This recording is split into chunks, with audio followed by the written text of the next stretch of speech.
खुश हो जाऊं कि हमारे यहाँ कॉलोनी में आके रिश्ते करने वाले अगर रिश्ते कर दें। हम इतने रईस हैं। वो इसलिए नहीं कर सकता क्योंकि हम अमीर लोग बना दिए गए हैं ना। हम इतने अमीर लोग हैं कि हमारा अगर कोई गेस्ट आता है तो हमें उसे मोटरसाइकिल पे लेने जाना पड़ता है, क्योंकि वरना उसको अपना पजामा ऊपर उठा के आना पड़ेगा। यहाँ पर जो सांसद हैं रमेश बिजली, वो ध्यान नहीं देते हैं, यहाँ कोई काम नहीं करवा रहे हैं। नमस्कार, मैं हूं राम किंकर सिंह। दिल्ली तक की खास पेशकश में आपका स्वागत है। इस वक्त मैं मौजूद हूं देश की ही नहीं बल्कि दिल्ली की सबसे समृद्ध कॉलोनी में, जिसका नाम है छतरपुर एक्सटेंशन। जी हां, सरकारी अभिलेख में यह अमीरों की कॉलोनी के नाम से दर्ज है, जिसे अंग्रेजी में कहते हैं एफ्लुएंट कॉलोनी। लेकिन दिक्कत इस बात की है कि जो इलाके के लोग हैं ये समृद्ध परिवार से हैं और बड़े अमीर लोग हैं, और मैं अगर इनको अमीर कहता हूं तो बहुत गुस्से में हो जाते हैं। इन्हीं से पूछते हैं, सरकारी अभिलेख में देवेंद्र जी पूरा जो छतरपुर एक्सटेंशन है वो एफ्लुएंट कहा गया है, यानी समृद्ध कॉलोनी। और आप जो है बताइए दर्शकों को, इस बात का गर्व है आपको कि आप अमीर हैं सरकारी अभिलेख में? यानी अब एकदम जो पूरा परिवार है दर्शकों तक दर्ज रहेगा कि ये समृद्ध हैं, अमीर हैं। सर मैं तो बड़ा खुश हो जाऊं कि हमारे यहाँ कॉलोनी में आके रिश्ते करने वाले अगर रिश्ते कर दें। हम इतने रईस हैं। आप खुद देख लीजिए, यहाँ पे इतनी गंदगी यहाँ फैली हुई है और उसको बिना देखे उन्होंने कागजों में बैठ के हमें रईस घोषित कर दिया। आप चारों तरफ नजर घुमा के देख लीजिए, यहाँ 20 गज, 25 गज, 50 गज के घर हैं जिनको सरकार ने एफ्लुएंट और रईस घोषित किया है। देखिए, आपको तस्वीरों में दिखा रहे हैं अश्विनी हेलन जी, और घरों की स्थिति आप देखकर अंदाजा लगाइए कि कि कैसे किस तरह के घर हैं, क्या वो कोठियां हैं या वो फ्लैट हैं। लेकिन एक अलग तरह की कैटेगरी आपको नजर आएगी, और ये सब कुछ सरकार ने बाकायदा किया है। आप बताइए अमीर होने में क्या दिक्कत है? लिखा तो हुआ है एफ्लुएंट कॉलोनी, बावजूद इसके आप लोग कह रहे हैं कि समस्या है इस बात से। अभी आपके पड़ोसी देवेंद्र जी ने इस बात को बड़ा गुस्से में कहा। ऐसा है कि एफ्लुएंट होना कोई पाप नहीं है। एफ्लुएंट के बेस पर आप मालिकाना हक मना नहीं कर सकते। ये एक लॉ ऑफ इक्वालिटी है कि अमीर को भी घर मिलेगा, गरीब को भी मिलेगा। कानून एक जैसा सबके लिए है। तो एफ्लुएंट के बेस पर कि कोई अमीर हो या गरीब हो उसको मना करना गलत है, और ये कानून है और ये गलत है। देखिए, सबसे चौंकाने वाली बात आपको बताऊंगा कि अभी जब एमसीडी का चुनाव हो रहा है तो छतरपुर एक्सटेंशन में तमाम उम्मीदवार यहां पर जो है वोट लेने के लिए आएंगे। बावजूद इसके वो यहां पर विकास का कोई काम नहीं कर सकता। यानी एमसीडी का कोई चुना हुआ पार्षद छतरपुर की एफ्लुएंट कॉलोनी में विकास का या फिर दूसरी सहूलियतों का कोई काम नहीं कर सकता। क्यों? वो इसलिए नहीं कर सकता क्योंकि हम अमीर लोग बना दिए गए हैं ना। हम इतने अमीर लोग हैं कि हमारा अगर कोई गेस्ट आता है तो हमें उसे मोटरसाइकिल पे लेने जाना पड़ता है, क्योंकि वरना उसको अपना पजामा ऊपर उठा के आना पड़ेगा। रास्ता ही नहीं है लोगों के पहुंचने के लिए।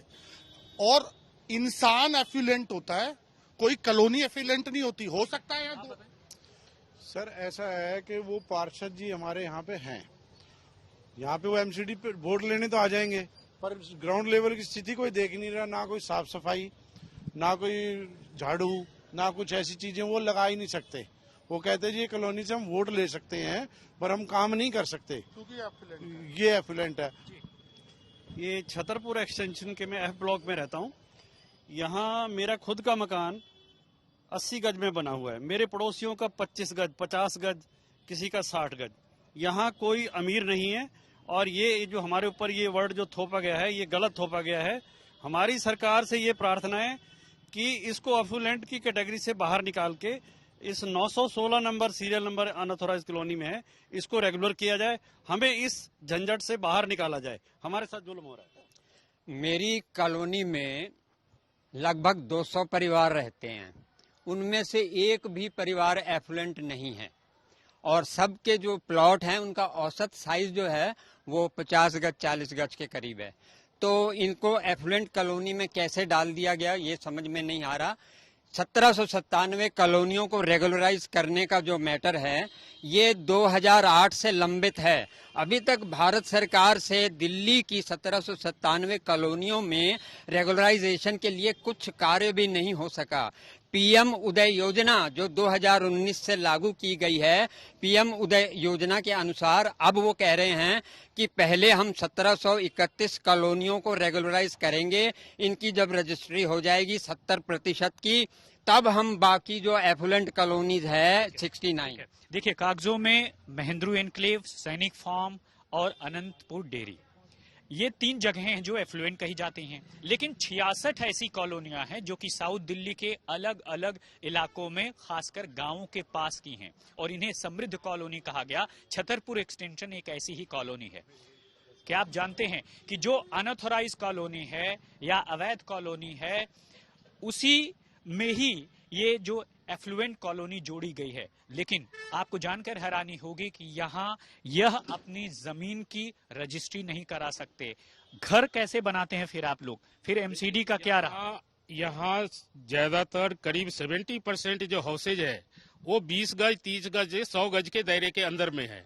यहाँ मजदूर कस के लोग रहते हैं, रिटायर्ड पर्सन रहते हैं। ये छतरपुर एक्सटेंशन 100 एकड़ में फैली हुई जमीन है, 7 ब्लॉकों में है। 35 साल पहले, 40 साल पहले कोई 50 रुपये गज, कोई 100 रुपये गज के दर से जमीन खरीदा, और बिना बिजली के, बिना सड़क के, बिना पानी के लोगों ने जीवन यापन यहाँ पे करी है। इस 40 साल के अंतराल में कुछ डेवलपमेंट हुए, लेकिन आज पूरी कॉलोनी में जहां भी आप घूमेंगे, जहां भी आपकी कैमरा जा रहा है, वो जो भारत सरकार ने एफ्लुएंट दिया, हमें सौभाग्यशाली होना चाहिए कि हमें एफ्लुएंट का दर्जा तो मिल गया, लेकिन हमारी क्राइटेरिया जो लोगों की रहन सहन है, जीवन यापन है, आज भी नारकी जीवन से गुजर रहे हैं। आप मेन रोड पे देख लिए सर, डेवलपमेंट आप तभी करेंगे ना जब किसी चीज को आप रेगुलराइज करेंगे। आप इतने सालों से तो इसको पकड़ के बैठे हुए हैं। अब इलेक्शन आए हैं, हर बार मुद्दा गर्म कर देते हैं आप कि आपकी कॉलोनी पास करेंगे, इलेक्शन से बाद, पहले पास करेंगे, बाद में करेंगे, तो ये कब होंगी पास? मेरी प्रधानमंत्री श्री नरेंद्र मोदी जी से अपील है कि आदमी एफ्लुएंट हो सकता है, कॉलोनी एफ्लुएंट नहीं होती है। यहाँ पर बहुत गरीब तबके के लोग रह रहे हैं और हमें हर बार आश्वासन दिया जाता है, वोट लेने लोग आ जाते हैं। तो हमारा निवेदन है यहाँ के रास्तों को देखा जाए, दोबारा से सर्वे करा जाए और आपको सच्चाई पता लग जाएगी। अफसरों ने अपने कार्यालय में एसी रूम में बैठ के हमको अमीर कैटेगरी की कॉलोनी में शामिल कर लिया है। हम उसका घोर विरोध करते हैं।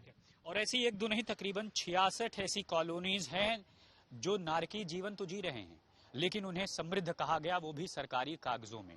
अब सवाल यही है कि यह उस तमगे को कैसे हटाएं, और इनका जीवन है उसमें भी कुछ डेवलपमेंट नहीं हो रहा है। तो चुनाव आ रहा है, मुस्कुरा भी रहे हैं आप, पान वान खा के एकदम। बिल्कुल, ये जो बीजेपी की सरकार है, यहाँ पर जो सांसद हैं रमेश बिजली, वो ध्यान नहीं देते हैं, यहाँ कोई काम नहीं करवा रहे हैं।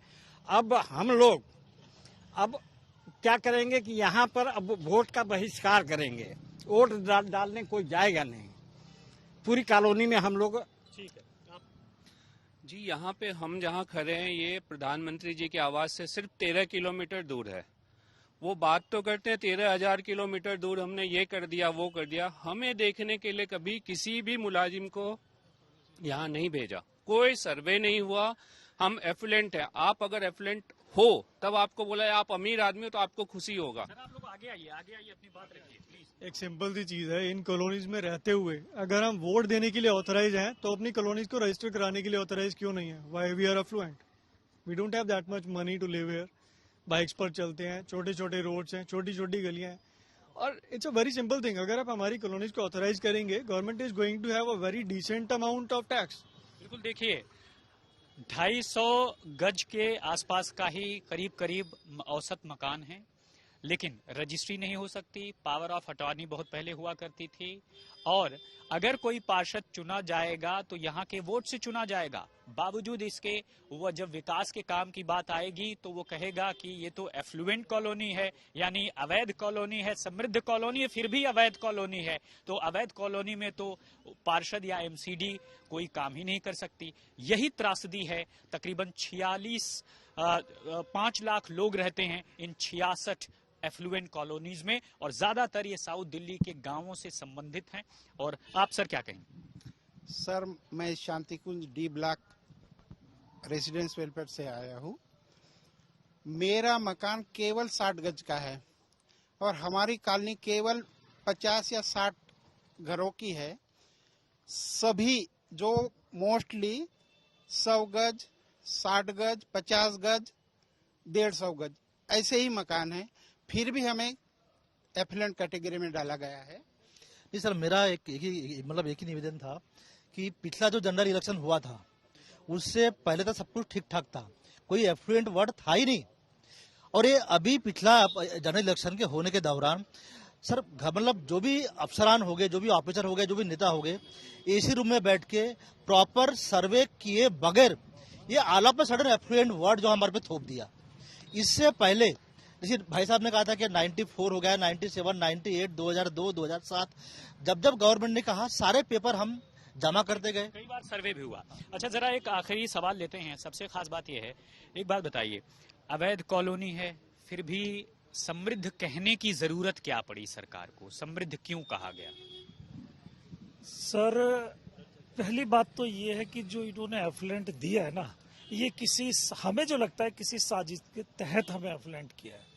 क्योंकि हमने 1992 में हमारा नक्शा मांगा, हमने दिया। 2002 में हमसे नक्शा मांगा, बाउंड्री लाइन के साथ, प्लॉट के साइज के साथ, आबादी के साथ, हमने वो भी दिया। 2007 में भी दिया, 2014 में भी दिया। जब सरकार को पिछले 20 साल से मालूम है कि ये कॉलोनी एफ्लुएंट नहीं है, धनाढ्य नहीं है, इसमें छोटे छोटे घर हैं, तो हमें एक धनाढ्य जो तमका दिया है वो इसके तहत दिया है कि हमारी जो ये 66 कॉलोनियां हैं साउथ दिल्ली की हैं, यहाँ से जो बू आती है कि यहाँ से भ्रष्टाचार की बू आती है, कि एमसीडी हो या कुछ भी हो, कि यहाँ से रेवेन्यू 2 नंबर में रेवेन्यू। ये मांग बहुत पुरानी है और इसका मतलब आपका इशारा इस तरफ है कि जब यहाँ कंस्ट्रक्शन होता है तो बहुत ज्यादा पैसे की डिमांड होती है, ये कहना चाह रहे हैं? बिल्कुल, और इसी वजह, वरना आपने धरातल पे आके सरकार ने किसी ने ये नहीं देखा कि ये सच में एफ्लुएंट हैं या नहीं है। और एफ्लुएंट होना कोई गुनाह नहीं है, एफ्लुएंट इंसान होता है, कॉलोनी नहीं। यहाँ 10 गज 1731 ऐसी कॉलोनियां हैं अवैध जिनको रेगुलराइज किया गया है, लेकिन 66 अभी भी रेगुलराइजेशन का इंतजार कर रही हैं। लेकिन इन कॉलोनियों के 5 लाख लोगों को लगता है कि कभी भी बुलडोजर आ सकता है। ऐसा क्यों लगता है रमन जी कि बुलडोजर कभी भी चल जाएगा एमसीडी का? ऐसा है जी, आज की डेट जो, वैसे मैं इससे थोड़ा भिन्न अपना ख्याल रखता हूँ। मेरा ये कहना है कि ये जो एफ्लुएंट वर्ड रखा गया, ये इसलिए रखा गया कि इलेक्शन आने वाले थे और खाली एक स्लोगन बनाने के लिए government prioritise a weaker section, इसको एफ्लुएंट कैटेगरी क्रिएट की गई और ये आश्वासन था कि 6 महीने में खत्म कर दी जाएगी, तो लेकिन वो खत्म नहीं की गई। मेरा ये कहना है कि जो 1797 कॉलोनीज हैं वो आइडेंटिफाई की हैं राइट ऑफ ऑनरशिप देने के लिए। यहाँ बुलडोजर, अब कानून बन गया, बुलडोजर नहीं चल सकता। सिर्फ ये जो एफ्लुएंट कैटेगरी इन्होंने खत्म करनी है, सबको मालिकाना हक मिल जाना है, सिर्फ ये जो खत्म करनी है, इसके लिए सबको आवाज उठानी पड़ेगी। कब तक राहत मिली है कि कुछ नहीं यहाँ पर बुलडोजर चलेगा? कब तक ये राहत है? ऐसा है कि 2023 तक एक इन्होंने रेगुलेशन बनाया है कि 2023 तक किसी भी अनऑथराइज्ड कॉलोनी में कोई तोड़फोड़ नहीं हो। 23 के बाद क्या? 23 के बाद तो सर पता चलेगा 2024 में क्या होता है। बाकी मोदी है तो मुमकिन है, हम तो यही आशा के बैठे, मोदी जी बैठे हुए हैं तो क्या पता हमारी कॉलोनी पास हो जाए, पर अभी कोई हमें लग नहीं रहा सर यहाँ के कुछ। देखिए, तो ये त्रासदी है एफ्लुएंट कॉलोनी में रह रहे 5 लाख लोगों की, जिनको डर सता रहा है। वो रह तो रहे हैं यहाँ पर, बावजूद इसके अभी भी उन्हें जरा भी इस बात का इल्म नहीं है कि 23 के बाद क्या होगा। जी सर, इसी संदर्भ में लोगों की डर के साये में जी रहे हैं। इसी संदर्भ में हमने पिछले रविवार को 13 नवंबर को सभी 69 कॉलोनियों के जनप्रतिनिधि को, वहां के आरडब्ल्यूओ को, वहां के निवासियों को बुलाया था कि भारत सरकार ने जो एक तोहफा 2019 में ये छतरपुर एक्सटेंशन जैसे सभी दिल्ली के अनऑथराइज्ड कॉलोनियों के पास करने का रेजोल्यूशन लाया था, उसका स्वागत करते हैं। लेकिन 3 साल बीतने के बाद भी हमारी कॉलोनी को कंसीडर करना चाहिए माननीय प्रधानमंत्री जी को रेगुलेशन के लिए, नहीं किया था। इसी संदर्भ में हमने 13 नवंबर को छतरपुर में अग्रवाल धर्मशाला में आयोजित किया था। सभी कॉलोनी के प्रतिनिधि को बुलाए थे कि आप सभी संगठित होइए, अपनी मांग को दुरुस्त कीजिए। भारत सरकार मांग जो है बहुत पुरानी है और बार बार उठती रहती है। इलेक्शन के ठीक पहले ये मांग और पुरजोर तरीके से की जाती है ताकि जो हुक्मरान हैं, सियासी लोग हैं, उनके कानों पर जूं रेंगे। लेकिन आपको लगा नहीं कि ये वो त्रासदी है और ये 5 लाख लोगों की, जो कहे तो समृद्ध जाते हैं, लेकिन उनका दिल ही जानता है कि वो कितने समृद्ध हैं, और वो ये भी कह रहे हैं कि वो यहाँ पर नारकी जीवन जीने को मजबूर हैं। तो ये थी छतरपुर एक्सटेंशन से हमारी खास रिपोर्ट। अश्विनी हेलन के साथ दिल्ली तक के लिए मैं राम किंकर सिंह बस यहीं तक। फिर हाजिर होंगे एक नए इलाके और वहां के मुद्दे के साथ जो सीधे जुड़ेगा आप तक। तब तक के लिए दीजिए इजाजत। धन्यवाद।